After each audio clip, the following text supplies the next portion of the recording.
On est obligé de constater aujourd'hui, avec cette blessure donc au mollet, que depuis qu'il est arrivé au PSG, bah, il passe sa vie aux soins. Il a essayé de reprendre, il replonge avec cette blessure au mollet. Et je me dis, mais ça ne peut pas aller en s'arrangeant. Et ça, c'est l'expérience qui parle.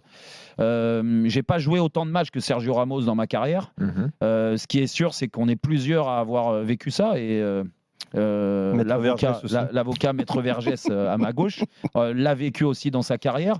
C'est que la blessure au mollet en fin de carrière, elle est terrible parce qu'on arrive rarement à la soigner correctement. Et que dès que tu augmente le rythme d'entraînement et le rythme de match, ce qui sera le cas de Sergio Ramos si jamais il arrive à récupérer au Paris Saint-Germain, je ne vois pas comment lui pourrait enchaîner des matchs. Et quand on a un certain âge, oui, il faut enchaîner les matchs pour être bon, pour retrouver son meilleur niveau. Comment on peut le faire avec une blessure récurrente au mollet comme ça? Franchement, j'en ai des gros doutes. Et je me dis que toute l'arrivée de Sergio Ramos qui a beaucoup fait parler, où on a dit voilà, il va changer la mentalité du vestiaire, l'aura de Sergio Ramos va être importante. Non, mais aujourd'hui, on n'est pas à Clermont Foot.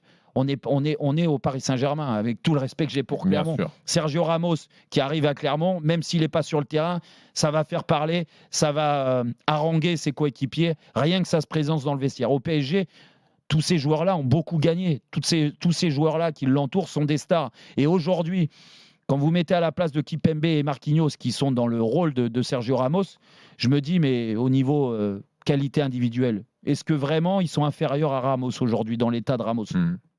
La réponse, elle est très simple, c'est non. Ces joueurs-là sont bien au-dessus de Sergio Ramos.